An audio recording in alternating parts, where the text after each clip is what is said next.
c'est d'être conscient que je dois jouer un rôle. C'est pas je suis sur le banc parce que le choix a été fait, mais je suis sur le banc par rapport à un choix. Deuxièmement, je dois jouer un rôle quand je rentre.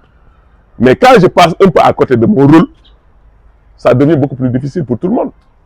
Surtout pour Sam Ben résultat, nous sommes ici de Kudjambour, ils ont le vent en poupe, ils veulent revenir, donc il nous faut toutes nos forces.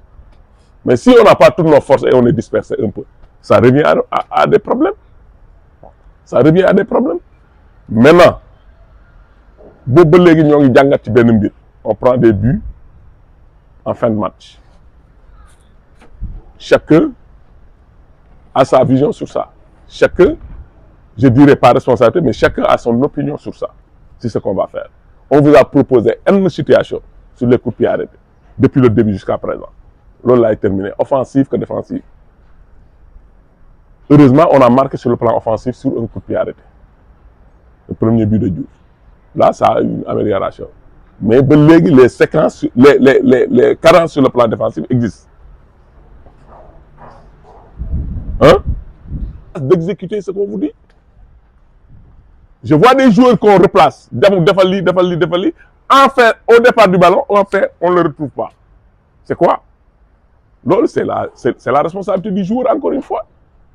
Mais on n'est pas là pour vous jeter des scrits sur ce que vous allez faire. Voilà l'ennemi. Mais on est là aussi pour que les gens puissent prendre conscience de ce qu'on est en train de faire. Nous tous. Parce que quand on veut exister dans ce championnat,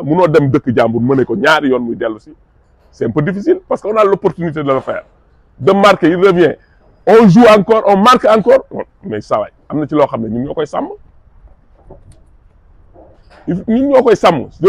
C'est de la personnalité, encore une fois, de la responsabilité. Je ne dis pas que vous le manquez, mais il faut l'augmenter dans ce que vous faites. Plus de responsabilité, plus d'armes, plus de détermination. Sur coup de pied arrêté. On n'est pas là pour justifier Massamba ou la Mademba. On est là pour vous pousser à votre responsabilité, les gars. Parce qu'en faisant des choix sur des sortants et des rentrants, mais c'est par rapport à un critère très clair. Par rapport à un critère très clair. On dit que l'adversaire vient avec 2 attaquants axiaux et 2 attaquants sur les côtés. Nous, on était à 5 au départ. Dans la phase défensive. Dans la phase offensive, on était à 3. Mais dans la phase défensive, on ne peut pas avoir des joueurs qui sont libres dans notre zone. Si on le fait, il faudra de la communication, les gars. La communication, c'est accepter la communication. D'abord, c'est un